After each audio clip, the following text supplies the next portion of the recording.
EMV. Americans take their country for granted. I really can't understand why everyone on Reddit says bad stuff about America. It's a country full of opportunities, like it's the best country for building financial prosperity. It has low tax, high-paying jobs. It's easy to start a business because there's low bureaucracy. And when you build your financial prosperity, social things like healthcare and education wouldn't be a problem at all. Healthcare isn't even that bad. You just need an insurance that pay you $200 each month for it. There are amazing, kind people. There is racism everywhere, but it's worse in other countries. You can pay your college loan after you graduate, and everything works greatly.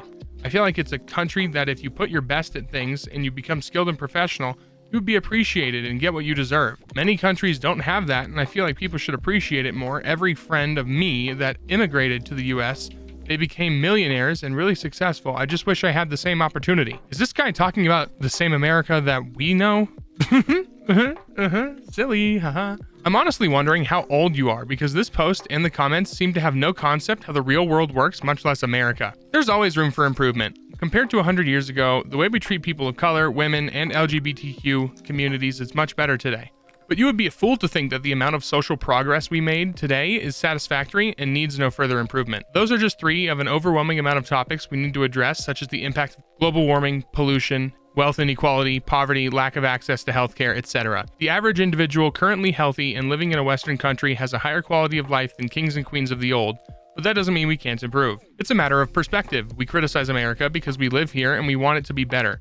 It's a good place to live, but it's not perfect, and those imperfections get to us. God, I wish insurance was just $200 per month. Not everyone in America can become millionaires. The country can be better than another country and still not perfect. Every friend of me that immigrated to the US, they became millionaires. I find this difficult to believe, and you should too. Are you not able to criticize a country, even one that is doing better than other places? People aren't saying America is worse than third world countries. They are saying America has problems that we need to fix. You contradicted yourself in the second sentence. If you are comparing your country against third world countries, then you are off to a really bad start. Being better than bad countries is not a brag, and it is a very low bar to set. Change my view. Elon Musk is a man-child and a con man. In the past, I thought he was a cool guy. He had a certain mystique to him that I think a lot of people liked. As of today, I don't like him. From hearing about the working conditions of his employees to the unhinged stuff he says and does online, I just don't like him. He comes off as a pseudo-intellectual, developmentally stunted man-child, and every time I hear about him, I like him less. I also see him as arrogant.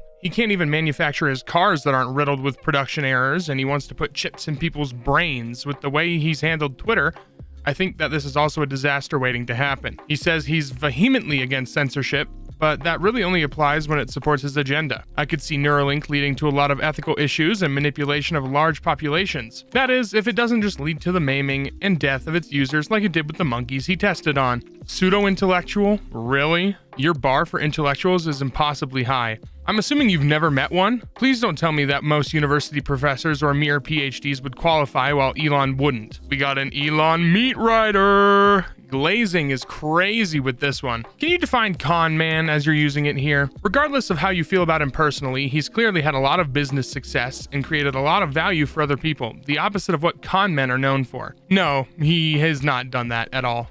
He was given everything. What boggles my mind is how tribal everyone is about the man. Anyone who votes D follows the groupthink and mindlessly rants about what a terrible person he is. Anyone who votes R follows the groupthink and mindlessly hypes anything he says. We can tell the ideology of the OP easily, simply by how much they hate Musk. You're both putting him on some pedestal. He says he's vehemently against censorship, but really that only applies when it supports his agenda. No, he's against censorship all around, but people like you think it's somehow fair to censor people with different viewpoints, and if Elon doesn't do that, then somehow he's the bad one. Maybe the reason you need to censor others is because your ideas don't hold up to facts? Ugh. Twitter usage is higher than ever before because sane, rational people know what people should not be censored because of their opinions or political views. We should all be able to have discussions freely. Of course, there are a few exceptions on both sides with extremists. He's a smart dude with a lot of money. He makes choices based on his beliefs.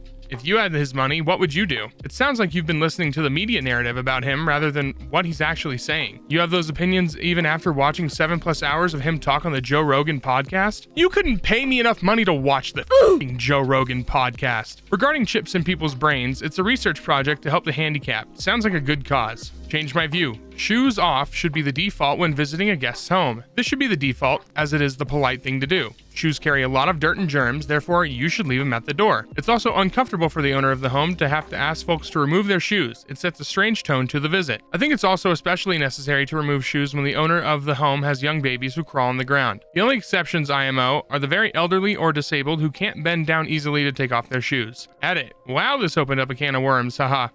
Clearly, some people are staunchly shoes off and others staunchly shoes on. Many are suggesting that the guests just ask, but I'm implying that if you know shoes off could/would be the default, you prepare to have your shoes off, regardless of outfit. Some argued that having nice shoes with your outfit is more important than the host asking for shoes off. My counter is it's not only cleaner with shoes off, but safer for most flooring.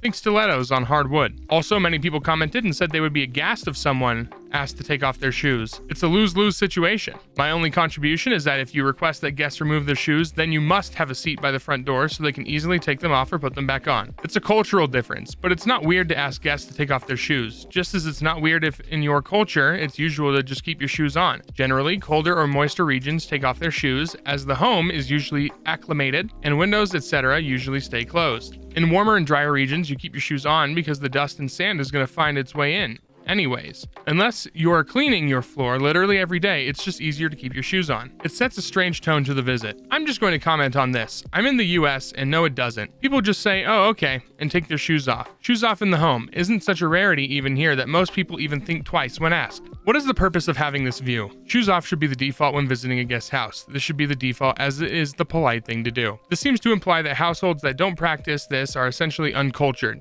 Otherwise, what does default mean in this context? People make their own decisions for their households, and guests they invite normally adapt to these established rules. What is the point of establishing shoes off as a default/polite? I'd rather deal with the low risk of germs versus the high risk of someone's feet stinking up my living room. I'm not licking the floor. As long as you aren't tracking mud, blood, or stuff in, why should I care? I'll clean it anyway. We wear shoes inside our house, so it would be very weird if a guest came in and took off their shoes. This should be at the discretion of the homeowner. Is this an American problem? I'm too European to understand. Not everyone's home is clean. I've been to people's homes where I wouldn't want to take off my shoes. Sticky, dirty floors that haven't been mopped or vacuumed since who knows when. Messes left from kids or pets on the floor. Why should I walk around these homes in socks that I would then have to throw out and take off before putting them in my shoes, lest I have to throw them out too? Change my view. Dating for 2+ years and still not having a ring is completely normal and not a red flag. So I'm not sure if this is just a thing on TikTok or if others also believe this, but I constantly see TikToks where a girl will mention her and her significant other have been dating for 3+ years, and there will be a flood of comments saying, wow, and you still have no ring? That's a red flag. Run, sis. I believe marriage is a lifelong commitment, and knowing someone for a year is not enough time to fully know them or make the biggest decision and marry them. I know couples in my personal life who got married quickly just to divorce less than 2 years of being married. I'm 20 and I noticed a lot of people in my generation don't believe in marriage. I think there should be a talk to have a few months within dating to see if that is both of your guys' end goal. And I know it's different for couples who are 30+ in dating, but I still see this getting thrown around to people in their early 20s. Another thing to mention is I know after 8+ years and still no ring, then it is considered a red flag. But as mentioned earlier, I think each person should be aware of what they want to get out of the relationship within the first few months of dating. To summarize it up, get married at whatever time you feel is best and you fully know your partner. If you've been dating for 2 years, and I don't think you should automatically expect a ring. You seeing those videos is indicative of nothing other than the fact that you engage well with videos of people giving those opinions. As for whether or not it's a red flag, it depends on your priorities. If being married is extremely important to you, then being in a long-term relationship where that just isn't happening is absolutely going to be a red flag. Surely this is entirely culturally relative, right? Just because it is normative in your subculture to date for a long time without getting married, doesn't mean it is normative in the subcultures represented by the girls posted on TikTok. Whether or not we can draw inferences, e.g. red flags, about a relationship based on the lack of a proposal, will also be culturally relative. It really depends on where you are in life. A couple of 22-year-olds at university that have been going out for 2 years while studying might have time to figure out if they want to get married to each other once they have transitioned to careers. But if you are in your 30s, then biological reality comes at you very fast, and people really do know by that stage whether they will make the commitment to the other person within a very short frame of time. If you are a year into dating and the other is saying, I don't know yet, That is a red flag by this stage in life. Really, your CMV is too broad. You should say 2 years or less, or a finite limit. Otherwise, just say couples that aren't engaged or married is fine and acceptable. In my personal experience with friends that have gone 5+ years as boyfriend and girlfriend, it's usually because they have divorced relatives and had PTSD from how their relatives acted towards each other. Marriage wasn't the problem, just historical perspectives of it. IMO, this is highly dependent on your life stage.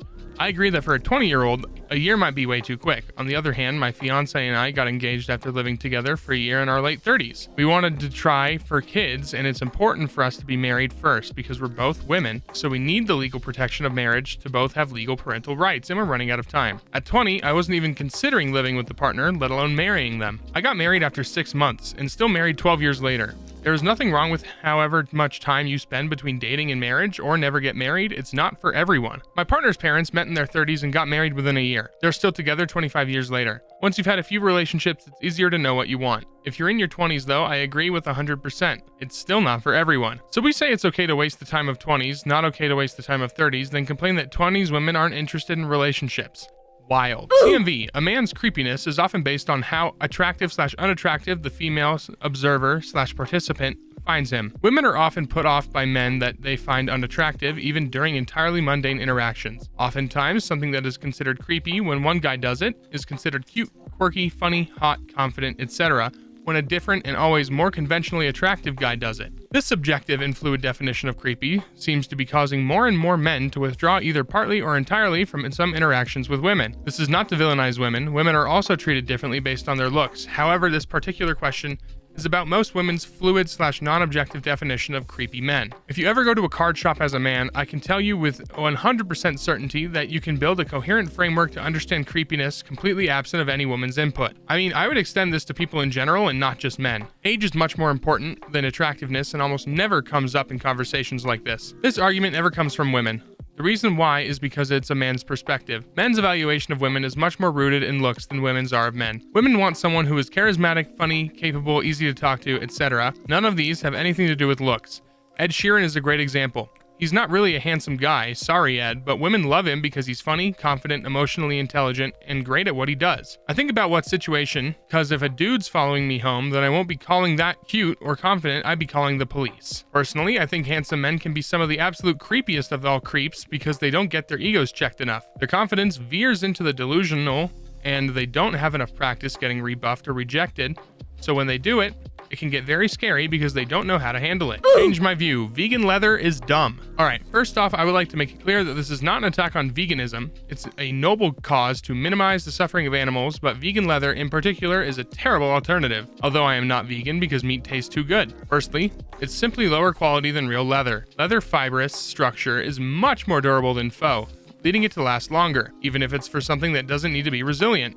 Leather patinas beautifully as it ages, while faux just breaks down and cracks. Because of this, vegan leather is replaced more often than produced more waste. Not only does faux create more waste, but it also is much worse for the environment. Leather is biodegradable because it obviously comes from animals. 90% of vegan leather is made of plastic, which can't say the same. There are some alternative vegan leathers made of cactus and other stuff, but they are uncommon and still mixed with synthetic materials which also do not biodegrade. So vegan leather produces more waste and is more environmentally taxing, but at least it's free from animal suffering, right? Well, yes, but you can make an argument that leather is too. Almost all leather is a byproduct of the meat industry, meaning cows aren't being killed for their hides. If we all stopped buying leather, it wouldn't have a major effect on the quantity of cows being slaughtered. We'd just use less of the cow. I view it like the Native Americans and the buffalo. To show respect for the buffalo, they used everything. Nothing went to waste. Their hide is better as a pair of boots than rotting in a landfill. Anyway, if anyone feels like I'm misunderstanding why people prefer vegan leather, change my view. Thanks. My wallet is leather, but it's made from cactus, and I think that is so damn cool. I think you're underestimating just how terrible for the environment animal agriculture really is. Not to mention, cactus leather is an option if one wants to avoid synthetic leather. If someone was killing enough humans, why would you buy human leather goods? After all, the reason they are killing humans is not for profit, so there is no effect on the rate of killing. Heck, what about dog leather or cat leather? There is no particular reason killing a dog is worse than killing cow. Would you buy dog leather? What if the dogs are being killed for meat and not for their hides or fur? If someone finds the killing morally repugnant enough, of course they aren't going to buy byproducts of the killing. Doesn't leather contribute to the factory farming industry by making it more profitable? People who are vegan because they don't want to participate in harming or exploiting animals for food and/or goods don't want to participate in harming or exploiting animals for food and/or goods, which they would be doing by buying products made from animals. It's pretty simple. A person doesn't have to make the least wasteful or more environmentally friendly choice in order to do that. People who think real leather is better for the environment have not looked into the chrome tanning process. Horrible for the environment, and the end product does not biodegrade. The vast majority of leather uses this method. Leather is not a byproduct. Byproduct gets thrown away and a cow's hide is definitely sold, so that makes it part of the product. There are faux suedes that are even more resilient than real ones, e.g. Alcantara, but they cost an arm and a leg. Leather can be cheaper. I only buy leather shoes, but I also only buy secondhand shoes. That's how I navigate this issue. CMV. I don't believe that people in any sort of an entertainment industry deserve more than the working class. I don't understand this at all. Why do farmers earn so less when compared to, let's say, some guys who kick around some ball or some people who act for a living? I understand there is more competition, more investment into the entertainment industry, but I couldn't find one way to justify this. If clearly more money was invested for the working class, more of the population will move towards it and thus society develops more efficiently. Now, I don't want to say there should be zero entertainment industry, of course, entertainment is necessary, but the absurd salary, we are talking about more than 100K weekly wages when compared to what most of us would earn in a year, some of these people get is my main issue, instead of distributing it among the working population more evenly. Those in the entertainment industry are in the working class. They are among the people who work for a living. It's hard work and often underpaid. For every guy who's well paid for kicking a ball or acting, there are thousands, maybe millions of hopefuls who bring in nothing or next to nothing. They work with the hopes of making it big, a hope that remains out of reach for nearly all athletes and actors. The problem isn't that they make so much more than farmers, but that they make so much more than other athletes and actors. Most people who are in the entertainment industry are in the working class. They work for their living until and unless they start buying land or other means of production that get them money instead. As to your actual point, I think you need to remember that most people in the entertainment industry don't make those massive paychecks that you see in the news. Most of them make relatively small amounts of money equivalent to the working class you're talking about, and the exceptions are always going to be exceptions. Let me ask you, if an actor appears in a film that grosses $1 billion, why should they get paid working class wages while the studio keeps all the rest? Rarity of the skill. If only 1 in 1 billion people that want to be pro-farmers had the skill to be pro-farmers, they'd be paid more. Farming is hard work, but it isn't a rare skill. Capitalism doesn't care about what we deserve. It's supply and demand. For what it's worth, though, I agree with you, which is why I would like to see high taxes on high-income earners so that everyone can have healthcare, education, food, utilities, transport, and shelter. Once those things are accounted for, I don't really give a stoop if someone has a private jet and a yacht, but it's sickening to watch that happen while the working class are struggling. The truth is that, and I'm going to quote Dr. House here, people don't get what they deserve, they just get what they get. Stars entertain millions, i.e. brings value to millions. What other professionals do the same and make less? CMV. Weddings are pointless and a waste of money. Hello all. I would like you to change my view on weddings, as I've been getting heat from my family for not wanting to go to weddings or any social gatherings in general. I find weddings completely pointless. There's just a show of how well off the parents are and how great their normal kids are. I don't get the point of dressing nice to sit in a venue whose owners are too cheap to properly run heat or AC depending on the time of the year, despite the fact that they're charging boatloads of money to eat generic and overhyped food from a vendor that probably got a new watch over their overpriced menu, to dance like awkward fools on the dance floor, and just staring at people you generally don't care about after the event. I'm Arab/Muslim, so we don't even have booze at our weddings, so don't go open bar herder. What's the obsession with it and why am I expected to go? Even if they're my sister or cousin. Update. Went to part 1 of the wedding as my family gave me an ultimatum of going or never speaking with my parents ever again. It was absolutely miserable. Felt like an extra on set and it showed. Refused to take any pictures or eat anything and it was clear I didn't want to be there. It was truly awful and I don't want to go through it again. This guy sounds like a f***ing loser. I just had my wedding and I can tell you I was very happy to have had it. We considered not doing a wedding and saving that money for something else. To distill down to one reason why I was glad we did a wedding, it's the only time in my life so far, and will probably be the only time for most people, where all of the people you love most are in one place with you. It's an experience where you truly are living in the moment. For people attending, like you, I think you can shift your mindset to understand that you were there to help support this moment for the couple getting married. If everyone took the mindset that attending is pointless, then there would be no attendees for these people to celebrate with, and it would starve them of the memories and experiences they created on their wedding day. But why do you hate fun? All the things you described are actually fun. Eating food, dancing, just being with friends and family. Is this about weddings specifically or most social events? I don't see how your criteria doesn't apply to going out to a nice dinner or partying on a weekend night with friends. Why do you even want this view changed? It seems like you are fairly utilitarian which is fine, but you are really saying you cannot fathom why people enjoy ostentatious social events meant to celebrate their loved ones? Weddings are ultimately not about you and your enjoyment. They're about the couple getting married. You go to them because you love one or both of the people getting married, and you want to see them happy. If you're attending weddings for people you don't like, then not only will you not enjoy it, but I think it makes the day objectively worse for the married couple to have people there who don't care about them. I only attend weddings for people I really care about, and that makes it easy to put up with whatever inconveniences or discomforts that entails. A wedding, like many events, gives back what you bring to it. If you don't like the couple and are going to be miserable in a social situation, you're obviously not going to enjoy yourself. If you love the couple and are happy for them and come ready to be excited and celebrate, you'll have a great time. So my cousin's wedding, which took place in a friend's backyard and featured homemade food, was a waste of money? It's a party. It's a reason to get together. I think people spend too much money on weddings, but all that means is that some people should spend less,